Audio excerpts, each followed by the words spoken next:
नमो लोये सौहरिहन्ताणम् नमो लोये सौहृदानम् नमो लोये सौवाहिर्याम् नमो लोये सौजायाम् नमो लोये सौत्रिकावती सावनम् ओंकारमिन्दु संयुक्त नित्यम् जायन्ति योगिनः कामदम् मोक्षदम् च ओंकाराय नमो नमः मङ्गलम् भगवान् वीरो मङ्गलम् गौतमो मङ्गलम् कुन्कुण्डारि उजेन्द्रमोसु मङ्गलम् नमः समरिसाराय स्वानुभूत्या तथा स्थिति स्वभावाय भवाय सर्वः विभाव नियुक्त निराकार। समयसार भगवान कुंकुंदाचार्य रचित समयसार तथा भगवान अमृतचंद्राचार्य रचित आत्मख्याति टीका कलश सहित एनो स्वाध्याय चाले छे। एमां निर्जरा अधिकारमां આપણે કળશ 160 સુધી સ્વાધ્યાય કર્યો છે। કળશ 155 થી 160 માં સમ્યક દ્રષ્ટિને ભય નથી એ વાત આવી અને એના પછી એક પ્રશ્ન કરી અને એના સમાધાનમાં એમ કહ્યું કે જ્ઞાનીને 7 પ્રકારના ભય હોતા નથી, છતાં પણ બાહ્યમાં એવું દેખાય ભય પ્રકૃતિનો ઉદય હોય અને તેના નિમિત્તે જ્ઞાનીને ભય થતો જોવામાં આવે, છતાં પણ એ નિર્ભય કઈ રીતે છે તો એનું સમાધાન આપતા એમ કહ્યું કે ભય પ્રકૃતિના ઉદયના નિમિત્તથી જ્ઞાનીને ભય ઉપજે છે અને વળી અંતરાયના પ્રબળ ઉદયથી નિર્બળ હોવાને લીધે તે ભયની પીડા નહીં સહી શકવાથી જ્ઞાની તે ભયનો ઇલાજ પણ કરે છે, પરંતુ તેને એવો ભય હોતો નથી કે જેથી જીવ સ્વરૂપના જ્ઞાન શ્રદ્ધાંથી ચ્યુત થાય। એટલે પોતે ભગવાન આત્મા છે, નાયક છે એવા પોતાના સ્વરૂપના શ્રદ્ધાંથી એક ચ્યુત થઈ જાય એવો કાંઈ એને ભય હોતો નથી। એ ભયને લીધે થઈ અને પોતાના સ્વરૂપનું જે જ્ઞાન છે એની શ્રદ્ધા છે એનાથી એ ચ્યુત થાય એવું કાંઈ થતું નથી। વળી જે ભય ઉપજે છે તે મોહ કર્મની ભય નામની પ્રકૃતિનો દોષ છે, તેનો પોતે સ્વામી થતો નથી, કર્તા થતો નથી, માત્ર જ્ઞાતા જ રહે છે। એટલે ખરેખર જ્ઞાનીને ભય નથી। આ સમાધાન પણ આપ્યું। હવે આગળની ગાથા એટલે ગાથા 229 જે આવવાની છે એ ગાથાની સૂચના રૂપે એક કળશ કહે છે। કળશ 161 ટંકોત્કીર્ણ સ્વરસ નિચિ જ્ઞાન સર્વસ્વ ભાજ સમ્યક દ્રષ્ટિર્યદિ सकलम नंति लक्ष्माणी कर्म ततस्यास्मिन् पुनरपि मना कर्मणो नास्ति बंध पूर्वोपातत् तदनु भवतो निश्चितम निर्जरैव। श्लोकना अर्थमां कहे छे कि टंकोत्कीर्ण स्वरस निश्चित ज्ञान सर्वस्व भाज सम्यक दृष्टेव। એટલે કે ટંકોત્કીર્ણ એવું જે નિજ રસથી ભરપૂર જ્ઞાન તેના સર્વસ્વને ભોગવનાર સમ્યક દ્રષ્ટિને જે નિસંગતિ આદિ ચિહ્નો છે તે સમસ્ત કર્મને હણે છે। यद ई लक्ष्माणी सकलम कर्म घ्नंति એટલે એ सकल કર્મને હણે છે। શું હણે છે? સમ્યક દ્રષ્ટિને જે નિસંગતિ આદિ ચિહ્નો છે 8 અંગ આપણે જે કહીએ છીએ એ 8 અંગ એ સમસ્ત કર્મને હણે છે। માટે કર્મનો ઉદય વર્તતા છતાં સમ્યક દ્રષ્ટિને ફરીને કર્મનો બંધ જરા પણ થતો નથી. તત અસ્મિન તસ્ય પુનઃ કર્મણો બંધ. કર્મનો બંધ જરા પણ થતો નથી, પરંતુ જે કર્મ પૂર્વે બંધાયું હતું તેના ઉદયને ભોગવતા તેને નિશ્ચિતમ નિજરા એવ એટલે નિયમથી નિજરા કર્મની નિજરા જ થાય છે. તસ્ય પુનઃ કર્મણો બંધ મનાક અતિ નાસ્તિ એટલે સમ્યક દ્રષ્ટિને ફરીને કર્મનો બંધ જરા પણ થતો નથી. અને સાથે બીજું પણ કહે છે કે પહેલાનું કર્મ પૂર્વોત્તાત્મ એટલે કે પહેલા જે બાંધ્યું હતું તે કર્મ તદ અનુભવત નિશ્ચિતમ નિર્જરા એવ તેના ઉદયને ભોગવતા પહેલા જે પૂર્વે કર્મ બાંધ્યું હતું તેના ઉદયને ભોગવતા તેને નિયમથી નિજરા જ થાય છે. એક સાથે 3-4 વાત મૂકી દીધી. પહેલી વાત તો એ કહી કે ટંકોત્કીર્ણ એવું જે નિજરસથી ભરપૂર જ્ઞાન એવો એ ભગવાન આત્મા તેના સર્વસ્વને ભોગવનાર સમ્યક દ્રષ્ટિ છે એને નિસંગતિ આદિ 8 અંગ પ્રગટ થયા છે. અને એ 8 અંગ પ્રગટ થયા છે એટલે કે એ પર્યાયમાં પ્રગટ થયું છે. એને નિસંગતિ આદિ ગુણ પણ કહેવાય, ચિહ્નો પણ કહેવાય, અંગ પણ કહેવાય. પણ એ જે પ્રગટ થયું છે પર્યાયમાં પ્રગટ થયું છે એટલે એને એ પ્રગટ થયું છે તેથી એ સમસ્ત કર્મને હણે છે. અને આગળ બીજી વાત પણ એમ કહી કે કર્મનો ઉદય વર્તતા છતાં કર્મનો ઉદય તો એને છે, નથી એમ નહીં, કર્મના ઉદયો છે છતાં પણ સમ્યક દ્રષ્ટિ ફરી કર્મનો બંધ કરતો નથી. એટલું જ નહીં, પણ પૂર્વે જે કર્મ બંધાયું હતું તેના ઉદયને ભોગવતા છતાં પણ તેને નિજરા જ થાય છે, કર્મની નિજરા જ થાય છે.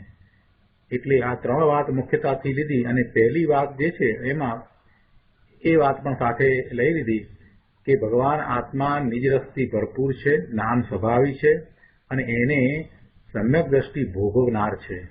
એટલે એ પોતે પોતાના જ્ઞાનને જ્યારે ભોગવે છે તો એ કર્મના ઉદયને ભોગવે છે એમ કહેવું એ તો ઉપચાર માત્ર છે. એટલે ખરેખર તો એ પોતે બીજા અન્ય ઉદયને ભોગવતો નથી અને પોતાના જ્ઞાન સ્વભાવી ભગવાન આત્માનું લક્ષ્ય કરીને એવા જ્ઞાનને જ ભોગવે છે. એટલે એ સંવર ભાવે પરિણમે છે, માટે એને નિજરા થાય છે, નવો બંધ થતો નથી. અને આ જે ચિહ્ન પ્રગટ થયા એ પણ એની એ દશા છે. નિસંગતિ આદિ જે ચિહ્નો પ્રગટ થયા, એવા અંગ પ્રગટ થયા, એ પણ એની એ દશા છે. અને એને કારણે એ બધા જ પ્રકારના કર્મને હણે છે એમ કહ્યું. અને પછી એનો વિસ્તાર કરતા એમ સમજાયું કે પોતે પોતાના સ્વરૂપમાં જ રહ્યો છે, માટે એને કર્મની નિજરા થાય છે. ભાવાર્થમાં પંડિતજી સમજાવે છે કે સમ્યક દ્રષ્ટિ પૂર્વે બંધાયેલી ભય આદિ પ્રકૃતિઓના ઉદયને ભોગવે છે. પહેલા જે કર્મ બંધાયા, ભય આદિ પ્રકૃતિઓનો બંધ પડ્યો હતો, એનો ઉદય આવે તો એને ભોગવે છે. તો પણ નિસંગતિ આદિ ગુણો વર્તતા હોવાથી, નિસંગતિ એટલે શંકા એને નથી, સંદેહ નથી, ભય રહિત થયો છે. એટલે એવા ગુણો કોઈ પ્રગટ થયા છે તેથી તેને શંકા આદિકૃત એટલે શંકા આદિના નિમિત્તે થતો બંધ થતો નથી, પરંતુ પૂર્વકર્મની નિજરા જ થાય છે. પહેલા જે બાંધ્યા કર્મ એ કર્મ ઉદયમાં આવે છે અને એની એને નિજરા જ થાય છે, એને નવો બંધ પડતો નથી એમ અહીંયા કહેવું છે. અને ન બંધ પડવાનું કારણ શું? તો કે એ પોતે માત્ર જ્ઞાન સ્વભાવી ભગવાન આત્મા છે, તો એવા પોતાના સ્વરૂપને ભોગવે છે, બીજા કોઈને ભોગવતો નથી. અને એમ કરે છે એ વખતે એને સમ્યક દર્શન પ્રગટ થયું છે, સંકિત પ્રગટ થયું છે અને એના 8 અંગો પ્રગટ થયા છે. નિશંક્તિ, નિકાંક્ષિત, નિર્વિચિકિત્સા, અમૂઢ દ્રષ્ટિ, ઉપગુહન, સ્થિતિકરણ, વાત્સલ્ય અને પ્રભાવના એવા 8 અંગ સમ્યક દર્શન થયા પછીથી પ્રગટ થાય છે. નિશંક્તિ એટલે શંકા રહિતપણું, ભય રહિતપણું, સંદેહ રહિતપણું છે. નિકાંક્ષિત એટલે કોઈ ઈચ્છા આકાંક્ષા રહેતી નથી, પર પદાર્થને ભોગવવાની, પ્રાપ્ત કરવાની, એનો પરિગ્રહ કરવાની એવી કોઈ ઈચ્છા આકાંક્ષા રહેતી નથી. નિર્વિચિકિત્સા એટલે કોઈ પ્રત્યે એવો ઘૃણાનો ભાવ, આ ગંદુ છે, આ નકામું છે, આ ખરાબ છે વગેરે એવો જે ભાવ, જ્ઞાનીનો ભાવ એ એને હોતો નથી. અમૂઢ દ્રષ્ટિ એટલે કે મૂંઢ દ્રષ્ટિ નથી, મૂંઢતા નથી. આમ હોય તો ઠીક ને આમ હોય તો ઠીક, બધામાં એમ કંઈક પણ વિચાર્યા વગર જે મૂંઢપણે લોકો કહી દે છે ને એ પણ બરાબર, સર્વધર્મ સમાન છે, કંઈ પણ સમજ્યા વગર જે બોલે છે ને આ બધું મૂંઢપણું છે. જ્ઞાનની વાત હોય તો એમાં કાંઈ રસ ન લેવો અને બધું ઠીક છે, એ બધું મૂંઢ છે, એ બધું મૂંઢપણું છે, એવી મૂંઢતા છે. આવી મૂંઢ દ્રષ્ટિ સમ્યક દ્રષ્ટિને ચાલી જાય છે. એને તો ભગવાન આત્માનો અનુભવ થયો છે ને એટલે એની દ્રષ્ટિ તો પોતાના સ્વરૂપ તરફ રહે છે અને એ તો હંમેશા જ્ઞાન કરે છે, એટલે એની મૂંઢતા ચાલી જાય છે. ઉપગુહન એટલે બીજાના દોષોને ઢાંકે અને ખાસ કરીને વિશેષપણે બીજા સમ્યક દ્રષ્ટિ હોય એના દોષોને ઢાંકે. મુનિ છે તો સાથે બીજા મુનિ છે એના કોઈ નાના મોટા દોષ હોય એને એ ઢાંકે અને સાથે સાથે સ્થિતિકરણ કરે, એટલે કે એમને એ સમજાવે કે ભાઈ તમારો આ જગ્યાએ આવો દોષ થયો, તમને આ ન શોભે, એમ કરી અને એમનું સ્થિતિકરણ કરે. વાત્સલ્ય અને પ્રભાવના એને હોય. ધર્મ પ્રત્યે જેને પુરુષાર્થ પ્રગટ થયો છે, પોતાના સ્વરૂપની દ્રષ્ટિ થઈ છે, એવા ધાર્મિક વૃત્તિવાળા સહધર્મિક પ્રત્યે એને એક વાત્સલ્યનો ભાવ હોય, પ્રસન્નતાનો ભાવ હોય અને એવી જ ધર્મ પ્રભાવનાનો એને ભાવ હોય. એટલે એમ 8 અંગ સમ્યક દર્શનના કહેવામાં આવે છે. એવા સમ્યક દર્શનના 8 અંગો જ્ઞાનીને પ્રગટ થાય છે. તો એની અહીંયા આપણે વાત લીધી કે સમ્યક દર્શનના 8 અંગ જ્ઞાનીને પ્રગટ થયા છે, એને લીધે થઈ અને એ કર્મનો નાશ કરે છે એવી વાત અહીંયા મૂળ ગાથામાં કહેવામાં આવી. તો હવે આગળ ગાથા આપણે લઈએ. જે કહે છે તે કે સમ્યક દ્રષ્ટિ એ પોતે પોતાના સર્વસ્વને ભોગવનાર છે અને એને કારણે જે નિશંક્તિ આદિ આ 8 અંગ કહ્યા એ એને પ્રગટ થયા છે અને એ સમસ્ત કર્મને હણે છે. એટલે સમ્યક દ્રષ્ટિ સમસ્ત કર્મને હણે છે એમાં એ વાત આવી જાય છે. પૂજ્ય ગુરુદેવ કાનજી સ્વામીએ આ કળશ ઉપર આપેલ પ્રવચનના અંશ આપણે લઈએ. ગુરુદેવે આનો ઘણો વિસ્તાર કર્યો છે. પ્રવચન રત્નાકર ભાગ 7મો, પાના નંબર 474, કળશ 161 શ્લોકાર્થ ઉપરનું પ્રવચન. ટંકોત્કીર્ણ સ્વરસ ની વાત કરી એટલે ગુરુદેવ કહે છે કે સમ્યક દ્રષ્ટિ કોને કહેવાય કે ટંકોત્કીર્ણ એવા નિજ સ્વરૂપથી પરિપૂર્ણ જ્ઞાનના સર્વસ્વને ભોગવનાર સમ્યક દ્રષ્ટિ છે. કોણ સમ્યક દ્રષ્ટિ છે કે નિજ સ્વરૂપથી પરિપૂર્ણ જ્ઞાનના સર્વસ્વને ભોગવનાર છે તે સમ્યક દ્રષ્ટિ છે. અને એ નિજ સ્વરૂપથી પરિપૂર્ણ જ્ઞાનનો રસ જે છે એ કેવો છે તો કે એ અચલ છે, એમાં કોઈ ફેરફાર થાય નહીં એવો છે, ટંકોત્કીર્ણ છે. નિજ રસથી ભરપૂર કયો ને, આત્માના નિત્ય આનંદ પ્રભુ પોતે સદા જ્ઞાન આનંદ રસથી અત્યંત ભરપૂર છે. એવા નિજ રસથી જ્ઞાન આનંદ રસથી પરિપૂર્ણ એવા જ્ઞાનના આત્માના સર્વસ્વને ભોગવનાર સમ્યક દ્રષ્ટિ છે. સમ્યક દ્રષ્ટિ કાંઈ કરતો જ નથી એમ આપણે કહીએ. એ શું કરતો હોય અને શું થતું હોય એનો જો વિચાર કરીએ તો એનો જવાબ અહીંયા મળી જાય છે કે સમ્યક દ્રષ્ટિ તો આનંદમાં રહે છે. એ તો આનંદને ભોગવે છે, જ્ઞાનને ભોગવે છે. સમ્યક દ્રષ્ટિ કાંઈ કરતા નથી એ વાત તો બરાબર, આમે કરવા પણ તો ક્યાં છે જ, પણ છતાંય એ અંદરમાં શું કરે છે તો કે અંદરમાં એ પોતે જ્ઞાન અને આનંદનો રસ પીએ છે એવો એને ભોગવટો છે. જ્ઞાન આનંદ રસથી પરિપૂર્ણ ભગવાન આત્મા છે અને એનો નિજ રસ એવા રસને એ ભોગવે છે. સમ્યક દ્રષ્ટિ છે એ એવા રસને ભોગવે છે. આત્માનું સર્વસ્વ તો એક જ્ઞાન આનંદ સ્વભાવ છે અને એને સમ્યક દ્રષ્ટિ ભોગવે છે. એને જે ભોગવે છે એ જ સમ્યક દ્રષ્ટિ છે. એને ભોગવતો નથી તો એ સમ્યક દ્રષ્ટિ હોઈ શકે નહીં. કોઈ એમ કે સમ્યક દર્શન થયું છે, સંકિત થયું છે, તો પછી એને અતિન્દ્રિય આનંદનો અનુભવ થવો જ જોઈએ. અલૌકિક એવા અતિન્દ્રિય આનંદનો અનુભવ હોય જ, અને પછી એની દ્રષ્ટિ બદલાય અને એ તો હંમેશા જ્ઞાન આનંદના સ્વભાવમાં જ હોય. બાહ્યમાં અનુકૂળતા હોય કે પ્રતિકૂળતા હોય, પણ પોતે તો હંમેશા આનંદમાં જ હોય. એને ગમે ત્યારે પૂછીએ તો એ એમ જ કે આપણે તો આનંદ આનંદ આનંદ, બીજું શું.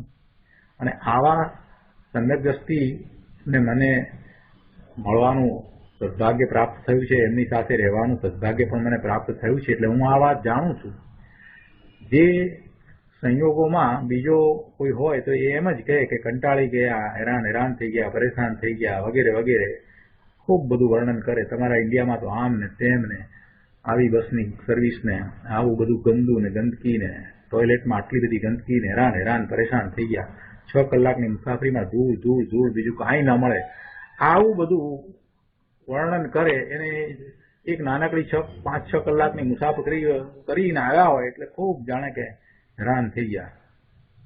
પણ સમ્યક દ્રષ્ટિ એને ઠેકાણે સવારના 5 વાગ્યાથી મુસાફરી કરીને નીકળ્યા, 6-7 કલાકની મુસાફરી કરીને આવ્યા, 2-3 બસ પણ બદલી, અને એ બધી બસ પણ કાંઈ એક્સપ્રેસ બસ નહીં, લોકલ બસ, એમાં કોઈ જાતની સગવડ તો ના હોય, પણ અંદર સીટોય ફાટેલી તૂટેલી હોય. છતાંય જયારે આવ્યા ત્યારે પૂછ્યું કે કેમ છો, આવી ગયા? તો હા, આપણે તો આનંદ. કોઈ રસ્તામાં કાંઈ તકલીફ?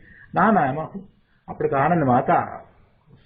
આવી જયારે વાત કરે ત્યારે આપણને થાય કે આ સમ્યક દ્રષ્ટિની દ્રષ્ટિ ક્યાં હતા? તો પોતે પોતામાં રહેતા હોય એને પછી બહારમાં શું હતું એ દેખાતું જ નથી.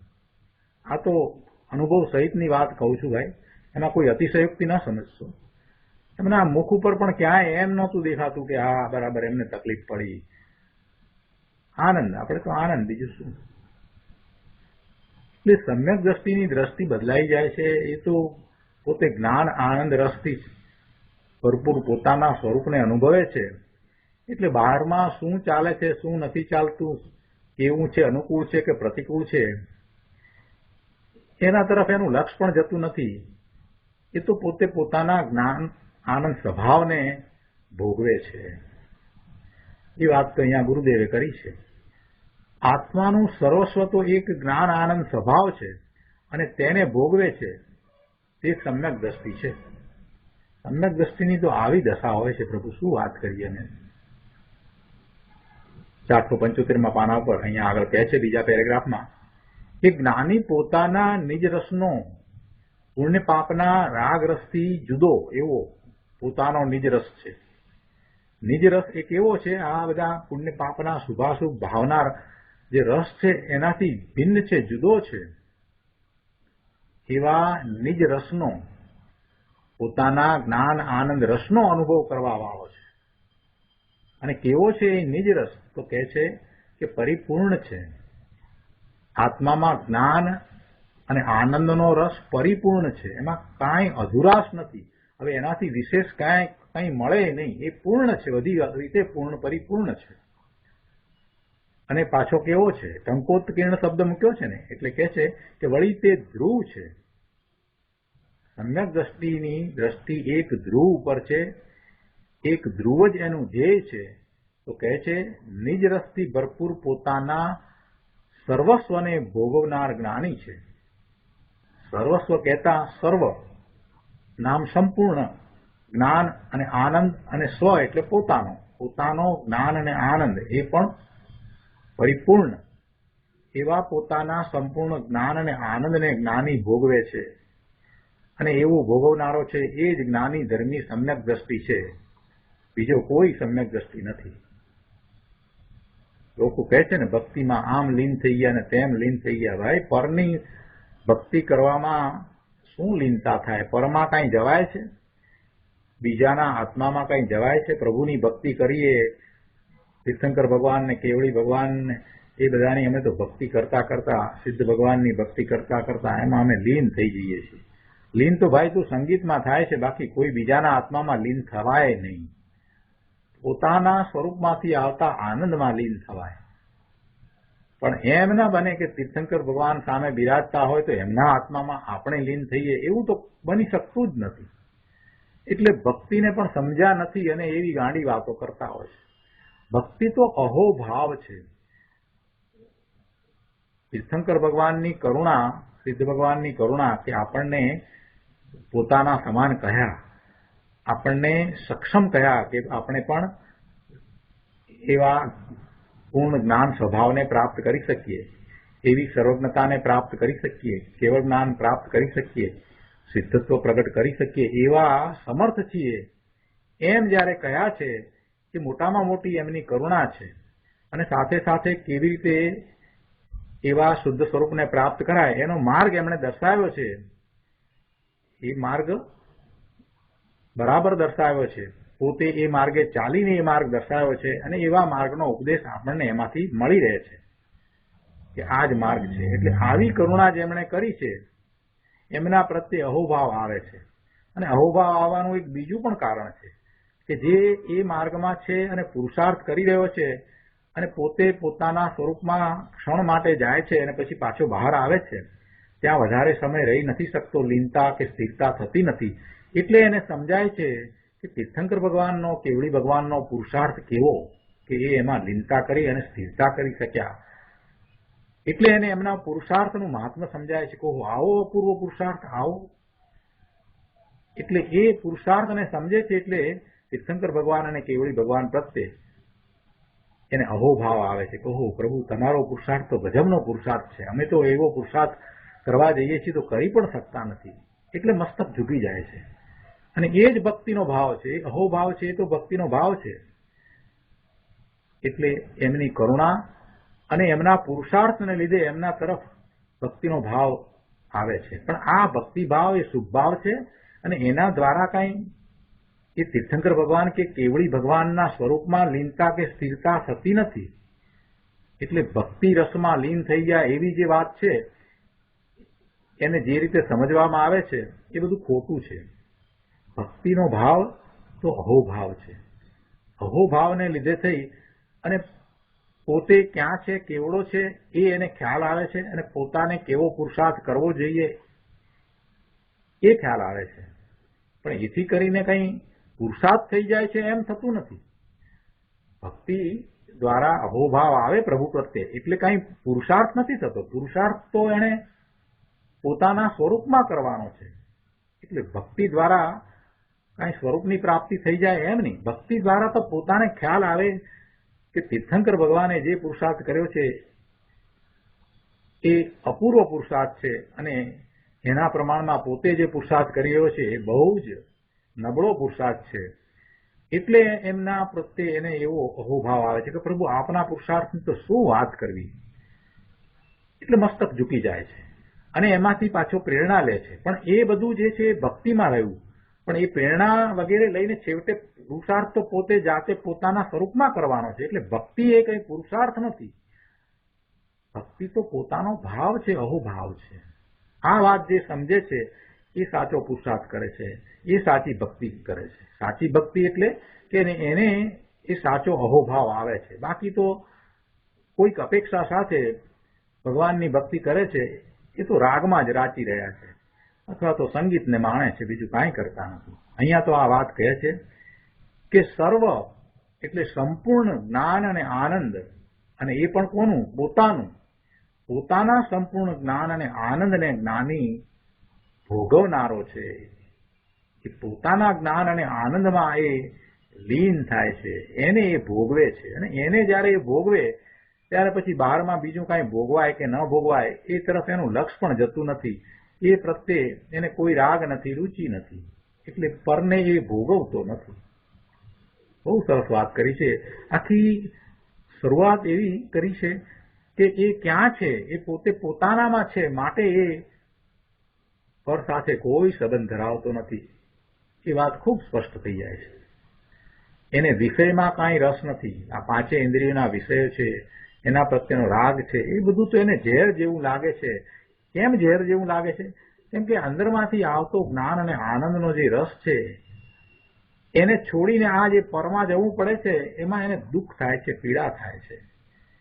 કેમ કે એક તરફ અમૃત ઝરતું હોય અને એ અમૃતને છોડવું પડે એટલે સહેજે એને દુઃખ થાય. જ્ઞાનીને રાગનો કે વિષયનો રસ નથી. જ્ઞાની તો નિજ આનંદ રસના સર્વસ્વને ભોગવનારો છે.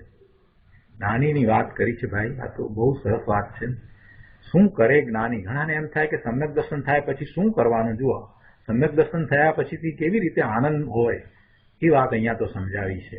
એ તો પોતે પોતાના સ્વરૂપમાંથી આવતા જ્ઞાન આનંદના રસને પીએ છે, એટલે તો એ શાંત છે, એટલે એને કોઈ ભય નથી, એટલે એ પ્રસન્ન છે, એ આનંદમાં છે.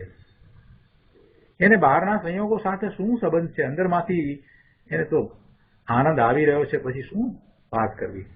એક વખત આવા એ સમ્યક દ્રષ્ટિને મળવાનું થયું ને, એમની સાથેનો વાર્તાલાપ થયો. ખૂબ ગરમી પડતી હતી, એકદમ ત્રાસ થઈ જાય એવું. ત્યારે કંઈક કોઈ પૂછ્યું કે બહુ ગરમી લાગતી હશે, બહુ તકલીફ લાગતી હશે. તો એ કહે છે કે અમારે તો અંદર એર કન્ડિશન ચાલુ છે, અમારે તો અંદરમાં એર કન્ડિશન ચાલુ છે. અમે તો આનંદમાં છીએ, અંદરમાંથી જે શીતળતાનો અનુભવ અમે તો કરી રહ્યા છીએ. આ બહારની ગરમી ને તડકાની ને એની બધી વાત જે છે એ ક્યાં હવે અમને સ્પર્શે છે? બહુ જ સહજ ભાવે હસતા હસતા વાત કરી દીધેલી. હજી બધા પ્રસંગો ઘણા એવા યાદ છે. પ્રભુ સમ્યક દ્રષ્ટિ સાથે રહેવાનો પ્રસંગ બનવો અને એમને એમની સહજ દિનચર્યાને નિહાળવી એ પણ જીવનમાં અમૂલ્ય અવસર છે. પ્રભુ ગુરુદેવને આપણે જોઈએ તો ગુરુદેવ સાથે રહ્યા હોઈએ, એમના સાનિધ્યમાં રહ્યા હોઈએ તો આપણને ખ્યાલ આવે કે ગુરુદેવનું કેવું જીવન હતું. આહાર લેતા તો આહાર પ્રત્યે કોઈ એવો ભાવ નહીં કે આપણે આ રસપૂર્વક ખાઈએ, રોટલીની સાથે આમ શાકનું બટકું લઈએ ને ઉપર દાળ પીએ ને આ મીઠાઈને આમ જુદી ખાઈએ ને આને આમ કરીએ ને ઉપર, આવું બધું કાંઈ ન મળે. આપણે જે રીતે જમીએ છીએ ટેસ્ટથી એવું કાંઈ ન મળે. બસ પોતાના જ્ઞાન અને આનંદમાં જ જાણે કે રહ્યા હોય એવું લાગે. કોણ ખોરાક લે છે જાણે એ જળ શરીર ખોરાક લેતું હોય એ લઈ લે, એ બધું ભેગું કરીને એક સાથે પી ગયા. મને હજી યાદ છે આહારદાનનો પ્રસંગ, મેં એમને આહારદાન આપેલું ત્યારે. અને એ તો હિંમતભાઈ સાથે એ વખતે પણ એ જ્ઞાનની વાર્તામાં જ હતા. પોતે આહાર લેવા માટે પોતાના કમરામાંથી નીકળ્યા, ત્યાં આવ્યા, આહાર જ્યાં લે છે ત્યાં બેઠા, ત્યાં બધા સમય દરમિયાન એ તો હિંમતભાઈ સાથે જ્ઞાનની ચર્ચામાં જ હતા. આહાર દરમિયાન પણ એ તો એ જ ભાવમાં હતા. એટલે જ્ઞાનીની વાત જ જુદી છે. એને આ ઇન્દ્રિયોના વિષયોમાં કાંઈ રુચિ હોતી જ નથી, એ રસ પડતો જ નથી. એને અંદરમાંથી જે રસ આવે છે એ અદ્ભુત રસ હોય છે, એટલે એના એ ભોગવનાર છે. અને એને આ વિશે વધારે વાત કરતા ગુરુદેવ કહે છે કે જુઓ, ટંકોત્કીર્ણ નામ કહ્યું ને, એટલે ટંકોત્કીર્ણ નામ એટલે એવો એક કે ધ્રુવ શાશ્વત આત્મા સ્વરસ નિશ્ચિત નામ નિજ રસથી, નિશ્ચિત એટલે નિજ રસથી, સ્વરસ નિજ રસ થી પરિપૂર્ણ એવું જે જ્ઞાન એટલે કે પોતાનો સ્વભાવ તેના સર્વસ્વ ભાજવ સર્વસ્વનો ભોગવનાર સમ્યક દ્રષ્ટિ છે. ટંકોત્કીર્ણ એટલે એવો ને એવો જે ધ્રુવ શાશ્વત રહેવા વાળો આત્મા, એ ટંકોત્કીર્ણ. પથ્થર ઉપર કોતરી નાખવામાં આવે, ટાંકણાથી કોતરી નાખવામાં આવે, પછી એ જાય નહીં, ભૂંસવા જાવ તો ભૂસાય નહીં, એટલે એ ટંકોત્કીર્ણ. એટલે એ રીતે જે બદલાતું નથી, એવું ને એવું રહે છે, શાશ્વત રહે છે, એ ટંકોત્કીર્ણ. અને સ્વરસ એ કેવો નિશ્ચિત, નિશ્ચિત એટલે નિજ રસથી પરિપૂર્ણ એવો સ્વરસ, એવું જે જ્ઞાન એટલે કે પોતાનો સ્વભાવ તેના સર્વસ્વને ભોગવે છે. એ સર્વસ્વનો ભોગવનાર સમ્યક દ્રષ્ટિ છે. દરેકે દરેક શબ્દનું મહત્વ છે. દરેકે દરેક શબ્દ દ્વારા આપણને ખ્યાલ આવે છે કે સમ્યક દ્રષ્ટિ કેવી દશામાં છે. સમ્યક દ્રષ્ટિની અંતરંગ દશા કેવી છે એનો આપણને એના ઉપરથી ખ્યાલ આવે છે. કૃપાળુદેવની અંતરંગ દશા કેવી છે એનો આપણે વિચાર કરીએ તો ખ્યાલ આવે કે એ તો પોતે પોતાના સ્વરૂપમાં જ રહેતા હતા. તત્વધારા પુસ્તકની અંદર કૃપાળુદેવની અંતરંગ દશાનું એક ચેપ્ટર છે, વાંચવા જેવું છે. વાંચતા વાંચતા વિચાર કરો કે કૃપાળુદેવની આવી દશા કઈ રીતે થઈ હશે, એમનો કેવો પુરુષાર્થ વર્ત્યો હશે. શું એમણે અપૂર્વ અવસર ગાયા કર્યું હશે એટલે એ થયું હશે? શું એમણે આત્મસિદ્ધિ ગાયા કરી હશે એટલે એ થયું હશે? શું એમણે સ્તવનો ગાયા કર્યા હશે એટલે થયું હશે? કે સ્વરૂપનું લક્ષ કર્યું હશે એટલે થયું હશે? કૃપાળુદેવને માનવાવાળા માત્ર ભક્તિ કરે છે, અને ભક્તિ એટલે કૃપાળુદેવના પદો સારી રીતે બોલે છે, ગાય છે સંગીતમય, એને એ ભક્તિ કહે છે. પ્રભુ, એ ભક્તિ નથી. ભક્તિ તો પોતે જ્યાં સુધી પોતાના સ્વરૂપમાં જવાનો પ્રયત્ન કરતો નથી ને ત્યાં સુધી ભક્તિ તો ઉત્પન્ન થતી જ નથી. ભક્તિ તો અહોભાવ છે ને અહોભાવ તો ક્યારે ઉત્પન્ન થાય કે પોતે પોતાના સ્વરૂપની પ્રાપ્તિનો પુરુષાર્થ કરે અને એમાં એને એટલી સફળતા નથી મળતી ત્યારે એવા સફળ વ્યક્તિઓ પ્રત્યે, સફળ જીવો પ્રત્યે એને અહોભાવ વ્યક્ત થાય છે. એવો અહોભાવ એને પ્રગટ થાય છે કે તમે આ પ્રાપ્ત કરી લીધું, ધન્ય છે, ધન્ય છે, અને મસ્તક ઝૂકી જાય છે. એ અહોભાવ એ જે પુરુષાર્થ કરે એને હોય, એને ભક્તિ હોય. ભક્તિનું સ્વરૂપ શું છે? એટલે એવા સમ્યક દ્રષ્ટિની તો શું વાત કરવી. અહીંયા કહે છે કે એવા સમ્યક દ્રષ્ટિને એ નિસંતિ આદિ ગુણો પ્રગટ થયા છે, એવા અંગો પ્રગટ થયા છે, એટલે એ સમસ્ત કર્મને હણે છે. અને એ વાતને સમજાવતા ગુરુદેવ કહે છે કે જો સમ્યક દ્રષ્ટિને નિસંતિ, નિકાંક્ષિત, નિર્વિચિકિત્સા ઇત્યાદિ 8 ગુણ પ્રગટ થયા છે એમ કહે છે. એ ગુણ પ્રગટ થયા છે એટલે એ શું છે? તો ગુરુદેવ કહે છે કે એ છે તો પર્યાય, પણ તેને ગુણ કહે છે. એ અંગ એવા પ્રગટ થયા છે એને ગુણ કહ્યા અપેક્ષાથી. એટલે એવી એમની દશા પ્રગટ થઈ છે. આ નિસંતિ, નિકાંક્ષિત, નિર્વિચિકિત્સા, ઉપગમન, આ બધું જે કહ્યું એવા 8 અંગ એ પ્રકારે ગુણ છે, પણ એ એવા પ્રગટ થયા છે એટલે એવી પર્યાય છે. પણ તેને ગુણ કહે છે. તો કહે છે કે નિજરસને ભોગવતા જ્ઞાનીને જે નિસંતિ આદિ 8 ગુણ પ્રગટ થયા છે તે સમસ્ત કર્મને હણે છે. બધા કર્મને એ હણી નાખે છે. જેને ભગવાન આત્માના આનંદનો સ્વાદ આવ્યો છે તે નિસંગ થયો છે. તેને નિસંતિ આદિ 8 ગુણ પ્રગટ થયા છે અને તે ગુણો કહે છે સમસ્ત કર્મનો નાશ કરે છે, કર્મની નિજરા કરી દે છે. અનાદિથી અજ્ઞાનને લીધે અજ્ઞાનીની દ્રષ્ટિ રાગ અને પુણ્ય પાપના વિકલ્પ ઉપર પડેલી છે. તેથી તે પુણ્ય પાપના રાગ દ્વેષના વિકારી ભાવોને કરતો થકો રાગ દ્વેષને જ ભોગવે છે. આ સંસારીની દશા છે. એ અનાદિથી જ્યારથી છે ત્યારથી એ માત્ર શુભાશુભ ભાવના વિકલ્પમાં જ રહ્યો છે અને એમ એ પુણ્ય પાપના બંધ કરે છે. રાગ દ્વેષના વિકારી ભાવોને કરતો કરતો કરતો એ ભવના ભ્રમણ કરે છે. એટલે એ તો રાગ દ્વેષને જ ભોગવે છે, બીજું કાંઈ કરતો નથી. એ પર પદાર્થને ભોગવતો નથી, એના પ્રત્યેના રાગ કે દ્વેષને એ ભોગવે છે. એવા રાગ દ્વેષને ભોગવવા વાળો પોતાની આસપાસ એવું રાગ દ્વેષનું કુંડાળું રચે છે, એ એનો સંસાર છે. જેમ કરોળીઓ પોતાની આસપાસ જેવું જાળું બનાવે છે અને એ જાળાની મધ્યમાં રહી અને એ પોતાના ભક્ષને ભક્ષે છે, એમાં ને એમાં જ રાચી રહે છે. એવી રીતે આ જીવ અનાદિનો પોતાની આસપાસ રાગ દ્વેષનું એક વર્તુળ બનાવીને, એવું કુંડાળું બનાવીને, એવું જાળું બનાવીને એમાં વચમાં રહ્યો છે અને એવા રાગ દ્વેષને જે ભોગવે છે, એ વિકારને જ ભોગવે છે. એ વિકારને ભોગવે છે એ દુઃખ છે, એ અધર્મ છે, કેમ કે એ કાંઈ સ્વભાવ નથી, આત્માનો સ્વભાવ નથી. આનાથી ઉલટું જ્ઞાનીની દ્રષ્ટિ કેવી છે? જ્ઞાની શું કરે છે? કે જ્ઞાનીની દ્રષ્ટિ તો નિત્ય આનંદ, અચળ એક ધ્રુવ જ્ઞાન આનંદ સ્વભાવ પર રહેલી છે, ધ્રુવ પર રહી છે. પોતાનું શુદ્ધ નિર્મળ સ્વરૂપ જે ક્યારેય બદલાતું નથી એના ઉપર એની દ્રષ્ટિ રહી છે. તેથી તે દ્રષ્ટિના કારણે તે પોતાનું સર્વસ્વ જે એક જ્ઞાન આનંદ સ્વભાવ તેને ભોગવે છે. આગળ 476માં પાના ઉપર અહીંયા બીજા પેરેગ્રાફમાં કહે છે કે મારા સ્વરૂપમાં અલ્પજ્ઞતા છે નહીં, વિકાર નથી, નિમિત્ત પણ નથી, એવો હું નિજરસથી ભરેલો જ્ઞાન આનંદ સ્વભાવી આત્મા છું. દ્રષ્ટિમાં આવા આત્માનો જેને સ્વીકાર થયો છે તે ધર્માત્મા છે, તે જ્ઞાની છે, સમ્યક દ્રષ્ટિ છે.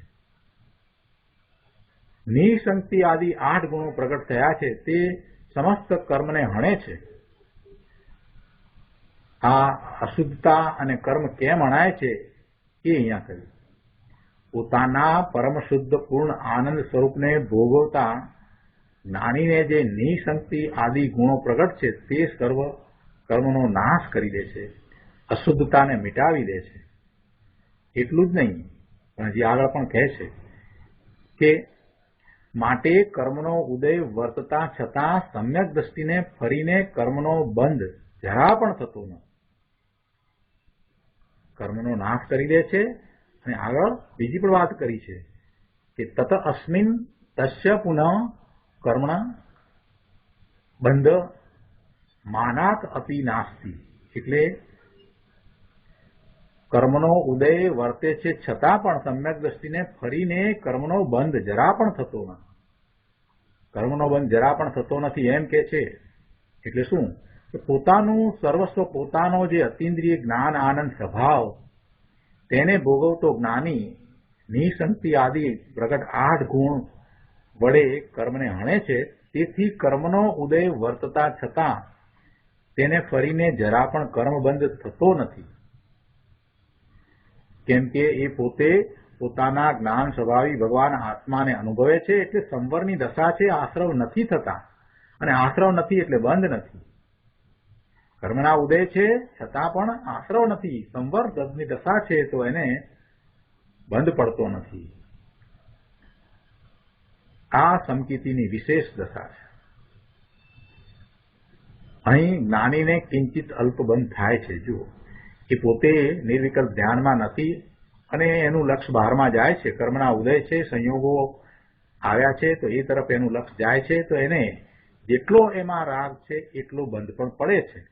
પણ અનંતાનુબંધી કસાય ગયો છે એટલે હવે એને એવા બંધ નથી પડતા કે જેથી એને આનંદ ભાવ થાય.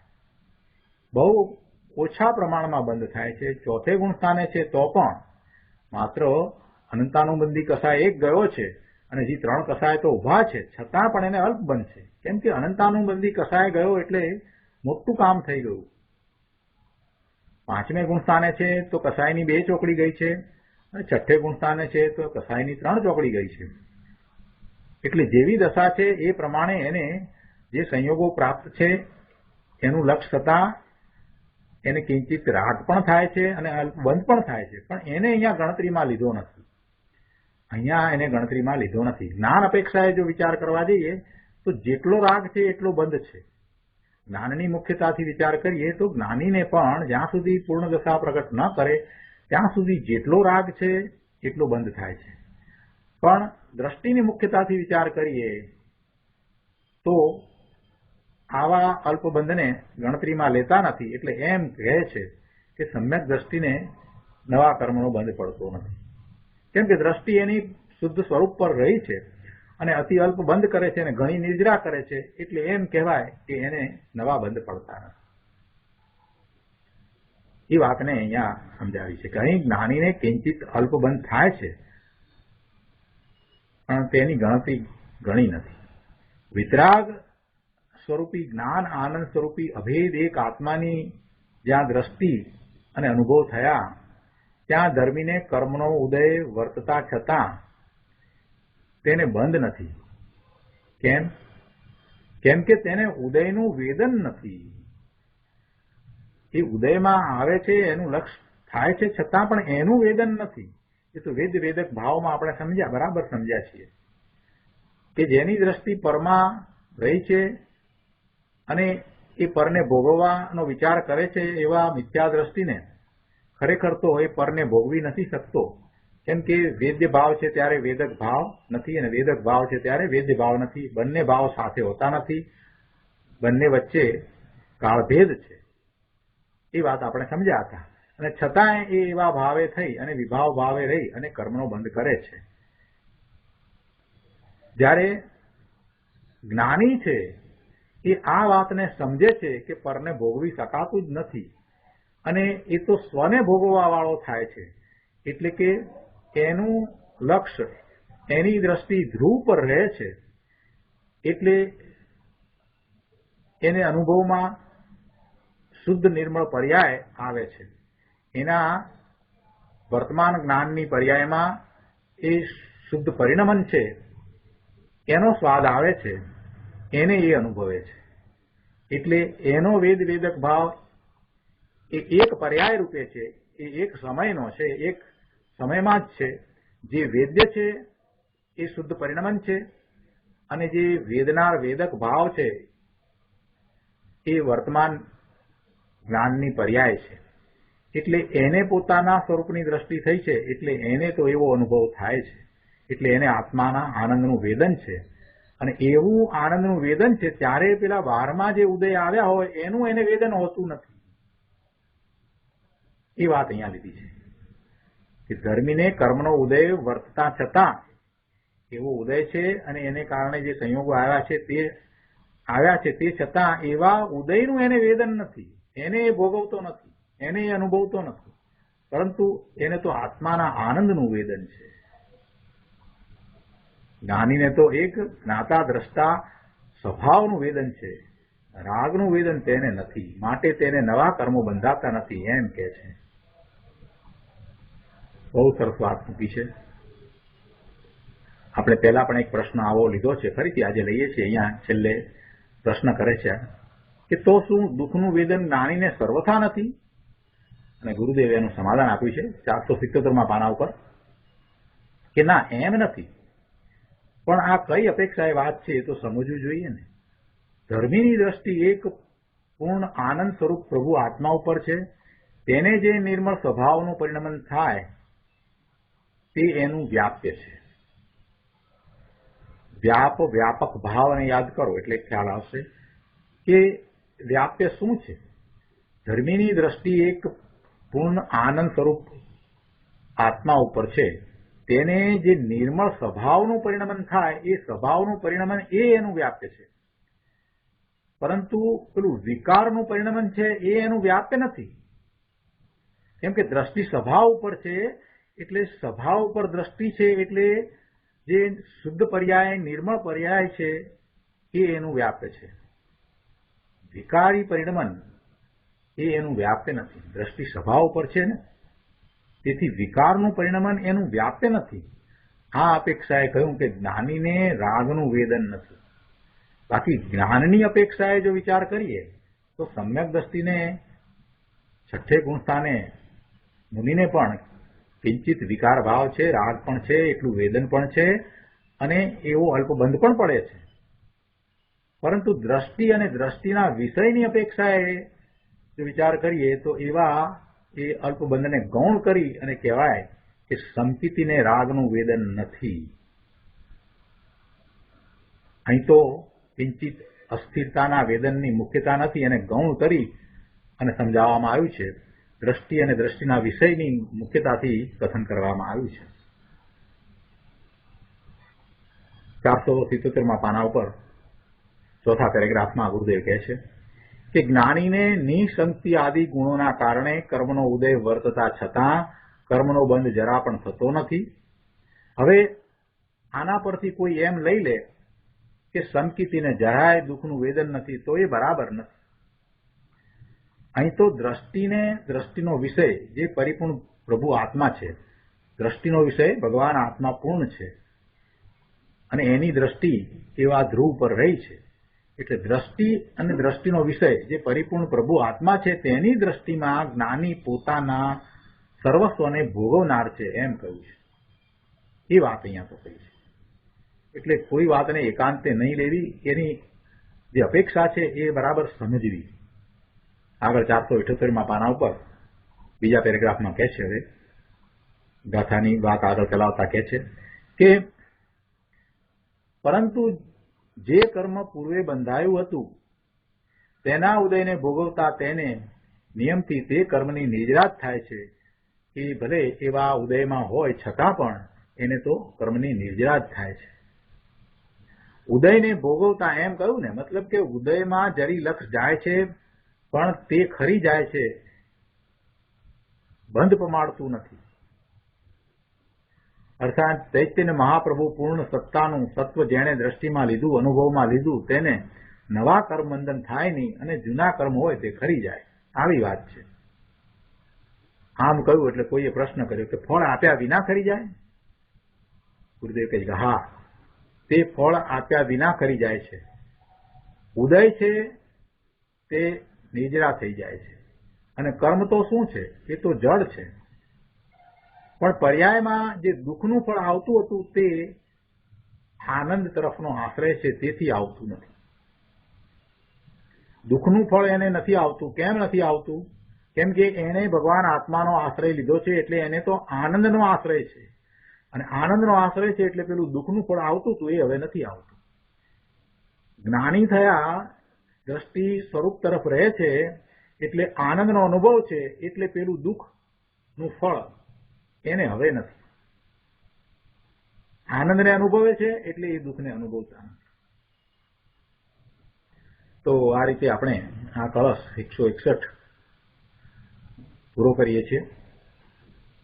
હવે કળશ 161 પછી કુંકુંદાચાર્ય ભગવાનની ગાથા છે.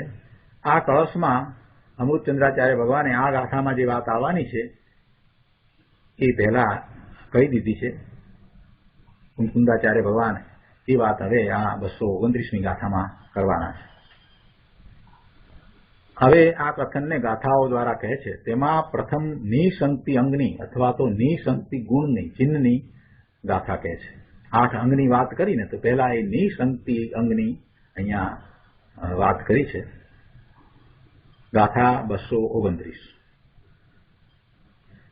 યસ્ય ચતુરોપી પાદાન છિન્નતાન કર્મબંધ મોહ કરાન સ નિશંક ચેતયિતા સમ્યક દ્રષ્ટિ જ્ઞાતવ્ય.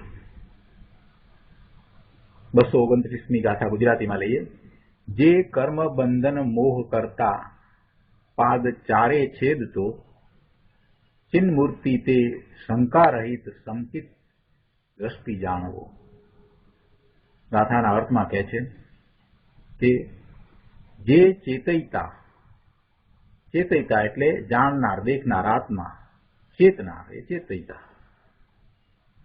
જે ચેતયિતા કર્મબંધ સંબંધી મોહ કરનારા, યહ ચેતયિતા કર્મબંધ મોહ કરાન એટલે કર્મબંધ સંબંધી મોહ કરનારા. અર્થાત જીવ નિશ્ચયથી કર્મ વડે બંધાયો છે એવો ભ્રમ કરનારા. એનો અર્થ શું છે કે જીવ કર્મથી બંધાયો છે એવો ભ્રમ કરનારા. મિથ્યાત્વ આદિ ભાવો રૂપ ચારે પાયાને છેદે છે. તાન ચતુર અપી પાદાન છિન્નતિ સ નિશંક સમ્યક દ્રષ્ટિ જ્ઞાતવ્ય. તે નિશંક સમ્યક દ્રષ્ટિ જાણવો. કોને સમ્યક દ્રષ્ટિ કહ્યો? કે આ નિશ્ચયથી કર્મ વડે એ બંધાયો છે એ જે ભ્રામક વાત છે, એ મિથ્યાત્વવાદી એવા ભાવ છે, એને જે છેદે છે એ સમ્યક દ્રષ્ટિ જાણો. એવો ચેતયિતા કે જે કર્મબંધ સંબંધી જીવ કર્મથી બંધાયો છે એવા ભ્રમ અને મિથ્યાત્વ આદિ ભાવો ને છેદે છે એ શંકા વિનાનો, સંદેહ વિનાનો નિશંક સમ્યક દ્રષ્ટિ જાણો. ટીકામાં કહે છે કારણ કે સમ્યક દ્રષ્ટિ ટંકોત્કીર્ણ એવા એક જ્ઞાયક ભાવમયપણાને લીધે કર્મબંધ સંબંધી શંકા કરનાર અર્થાત જીવ નિશ્ચયથી કર્મ વડે બંધાયો છે એવો સંદેહ અથવા ભય કરનાર મિથ્યાત્વાદી ભાવોનો અભાવ હોવાથી નિઃશંક છે. તેથી તેને શંકાકૃત બંધ નથી, પરંતુ નિજરાજ છે. જ્ઞાની સમ્યક દ્રષ્ટિ એની દ્રષ્ટિ ટંકોત્કીર્ણ એવા નાયક ભાવ ઉપર છે. એટલે જે કર્મ સંબંધી શંકા છે કે નિશ્ચયથી આ કર્મ વડે બંધાયો છે, આત્મા જીવ કર્મ બંધ સહિત છે, કર્મ વડે બંધાયો છે અને એને કારણે એને ભય છે કે આ કર્મનો બંધ પડ્યો છે એટલે હવે એવા ઉદય આવશે અને મારું અકલ્યાણ થશે, એવા ભય છે. એ બધા મિથ્યાત્વ આદિ ભાવો, કેમ કે ભગવાન આત્મા તો ક્યારેય બંધાયેલો છે જ નહીં. એ તો સંસારી અવસ્થા છે, કર્મબંધ સહિત છે, તે છતાં પણ પોતે પરિપૂર્ણ શુદ્ધ જ છે. એ પેલા કર્મોએ એવા ભગવાન આત્માના સ્વરૂપમાં કાંઈ કર્યું જ નથી, એને બાંધ્યું જ નથી, એમાં કોઈ ફેરફાર પણ કર્યો નથી. કર્મ કર્મમાં રહ્યા, એ તો ભગવાન આત્માથી જુદા છે, બહારમાં રહ્યા. એટલે ખરેખર જીવ કર્મ વડે બંધાયો જ નથી. છતાં પણ જેને એવો સંદેહ છે કે જીવ કર્મ વડે બંધાયો છે અને એને કારણે એના ઉદયો આવશે અને એનો ભય છે, એ બધા મિથ્યાત્વાદી ભાવોનો સમ્યક દ્રષ્ટિના ભાવ છે. એટલે એને કોઈ શંકા નથી, એ નિઃશંક છે. અને નિઃશંક છે એટલે શંકાને કારણે થતા બંધ કે શંકાને કારણે ઉત્પન્ન થતા ભય વગેરે એને છે નહીં. અને દ્રષ્ટિ આત્મા તરફ છે એટલે એને નિજરાજ છે, એને બંધન થતા નથી. ભાવાર્થમાં પંડિતજી સમજાવે છે કે સમ્યક દ્રષ્ટિને જે કર્મનો ઉદય આવે છે તેનો તે સ્વામિત્વના અભાવને લીધે, એટલે કે કર્મના ઉદયોનો એ સ્વામી થતો નથી. કર્મનો ઉદય પોતાની સમીપમાં આવે છે, છતાં એને એ પોતાના માનતો નથી કે આ કર્મનો ઉદય આવ્યો એ મારો. આ કર્મના ઉદયને કારણે લક્ષ્મી પ્રાપ્ત થઈ તો એ લક્ષ્મી મારી. કર્મના ઉદયને કારણે જે કંઈ પ્રાપ્ત થાય, સંયોગો એવા આવે કે જેમાં એને સુખ કે દુઃખનો અનુભવનો આભાસ થાય, એને કોઈને એ પોતાના માનતો નથી, એનું એને સ્વામિત્વ નથી. એટલે એવા સ્વામિત્વના અભાવને લીધે એનો કરતા થતો નથી કે મેં કર્યું માટે આ થયું, મેં જોબ કરી માટે મને આ પૈસા મળ્યા, એમ નથી. મેં આમ કામ કર્યું માટે પ્રતિષ્ઠા મળી, એમ પણ નથી. એટલે કર્મના ઉદયને કારણે એને પ્રતિષ્ઠા મળે કે પૈસા મળે, પણ છતાં એનો એ કરતા થતો નથી. હજી આ વાત બહુ ઓછા લોકોને બેસે છે કે કામ ન કરીએ તો કેવી રીતે પૈસા મળે, કામ ન કરીએ તો પ્રતિષ્ઠા કેવી રીતે મળે, કામ કર્યા વગર થોડું ચાલે. એટલે એ વાત બહુ ઓછા લોકોને બેસે છે. પોતાની જાતને જઈને કેવડાવે છે, પણ હજી આ વાત તત્વની વાતો પણ કરે મોટી મોટી, પણ હજી આ વાત બેઠી નથી. ને બેઠી નથી એટલા માટે જયારે સ્વાધ્યાય ચાલે ત્યારે આ પ્રમાણે વર્તન હોય, બધું બરાબર, હા હા હા માથું ધુણાવે, અને પછી સ્વાધ્યાયમાંથી ઉભા થાય એટલે ફરી પાછા કહેવાય આ તો કરવું જ પડે ને, આ કર્યા વગર થોડું ચાલે. અને એમાં એ કેટલું પાપ કરતા હોય, હિંસા થતી હોય તો એની અનુમોદના કરતા હોય, પણ એ તો હવે કરવું પડે ને. તો હવે જોબમાં તો એવું બધું કરવું પડે, ના કરીએ તો ચાલે નહીં, નહીતર પછી શું થાય, ઇન્સ્યોરન્સ પણ મળે નહીં ને પછી ગુજરાન કેવી રીતે ચાલે. એ વાત તમારી બધી બરાબર, શાસ્ત્રની વાત બરાબર, પણ હવે કે જોબ કર્યા વગર થોડું ચાલે એમ. અથવા તો અમુક મોટેલનો બિઝનેસ છે તો પછી એ તો કરવું તો પડે ને, એના નિયમ તો પાળવા તો પડે ને, જે પ્રમાણે હોય એ પ્રમાણે બધું કરવું પડે, એના વગર થોડું ચાલે. ત્યારે એ બધું ભૂલી જાય, ત્યારે ત્યાં કરતા થઈ જાય કે હું નહીં કરું તો મને નહીં મળે, હું કરું છું માટે મને મળે છે, હું આ જોબ કરું છું માટે મને લક્ષ્મીની પ્રાપ્તિ થાય છે, અથવા તો હું આ બિઝનેસ કરું છું માટે મને બધું મળે છે. જો હું એ નિયમ પ્રમાણે નિષ્ઠાપૂર્વક ન કરું તો ન મળે. એટલે ત્યાં એને નિષ્ઠા દેખાય, પાપ કરવામાં એને નિષ્ઠા દેખાય કે એ કરવું જોઈએ બરાબર, કેમ કે એ નિયમ છે, ન કરીએ ન ચાલે. એટલે ત્યાં એની નિષ્ઠા હોય, એટલી બધી વાત છે. ત્યારે બધું ભૂલી જાય કે આત્મા આ નું કરતા નથી, એ વાત ભૂલી જાય. ત્યાં તો એને એનું સ્વામિત્વ છે. શાસ્ત્રની વાત ચાલતી ત્યારે આ કરતા માણસની દશા આવી જ છે વર્તમાનમાં, કે ભાઈ તું ખરેખર એનો સ્વામી નથી અને એનું કરતા પણ તને હોય નહીં, એનો તું કરનારો છે જ નહીં, તો એ વાતને મનમાંથી કાઢીને ભગવાન આત્માનું લક્ષ કરને. એ કેમ નથી કરતો? એવા પાપના ભાવની અનુમોદના શા માટે કરી રહ્યો છે કે આ બરાબર જ હોવું જોઈએ, આ બરાબર થાય, આમ થાય, આમ થાય, આમ કરીએ, આમ કરવું? આ બધું છોડ ને ભાઈ. હવે ક્યાં સુધી એ લઈને બેસી? સેવા કરતૃત્વ ને કારણે તો આ આનંદ ભવ થયા, ભવના ભ્રમણ થઈ રહ્યા છે અને વધુ ભવના ભ્રમણ થશે. સ્વામિત્વ, કર્તૃત્વ, સ્વામિત્વ પર પદાર્થનું અને પર પદાર્થ જે છે એનું પરિણમન પાછું જે થાય એનું પણ સ્વામિત્વ, કે એમાં હું આમ ફેરફાર કરું, મેં કર્યું. પર પદાર્થ મારો અને એના જે પરિણામો જે થઈ રહ્યા છે, એની પર્યાય જે થઈ રહી છે, એનો સ્વામી પાછો પોતે થાય. એ હું કરનારો છું, એ મારું છે, એટલે એનો કરતા થાય. અહીંયા સમ્યક દ્રષ્ટિને તો એ છે જ નહીં. કર્મનો ઉદય આવે છે તેનો તે સ્વામી થતો જ નથી, એનો કરતા થતો નથી. માટે ભય પ્રકૃતિનો ઉદય આવવા છતાં પણ સમ્યક દ્રષ્ટિ નિઃશંક રહે છે. એ પોતે સ્વરૂપથી ચ્યુત થતા નથી. આમ હોવાથી સમ્યક દ્રષ્ટિને શંકાકૃત, શંકાને કારણે થતા બંધનો અભાવ છે. શંકાને કારણે થતો બંધ એવા આશ્રવ થતા નથી. એટલે કર્મરસ છે તે ખરી જાય છે. કર્મ છે એ રસ આપીને ખરી જાય છે, પણ એમાં રસ જે આપે છે, એટલે સંયોગો જો આપે છે, જે કંઈ આપે છે એની સાથે તો જ્ઞાની જોડાતો જ નથી. કર્મ છે એ જે આપે છે, એટલે જે સંયોગો આપે છે એ આપીને ખરી જાય છે, અને જ્ઞાની તો એને લેતો જ નથી, ગ્રહણ કરતો જ નથી, એની સાથે જોડાતો જ નથી. એનું સ્વામિત્વ એને છે જ નહીં. કર્મના ઉદયને કારણે લક્ષ્મી આવી, પણ એનું સ્વામિત્વ જ્ઞાનીને છે જ નહીં. અને પેલું કર્મ તો ખરી ગયું. આમ નિર્જરા થાય છે. તો આજનો સ્વાધ્યાય આપણે અહીંયા સુધી રાખીએ છીએ. આવતા સ્વાધ્યાયમાં ગાથા 229 ઉપર પૂજ્ય ગુરુદેવ કાનજી સ્વામીએ પ્રવચનમાં જે કહ્યું છે એના અંશ લઈશું.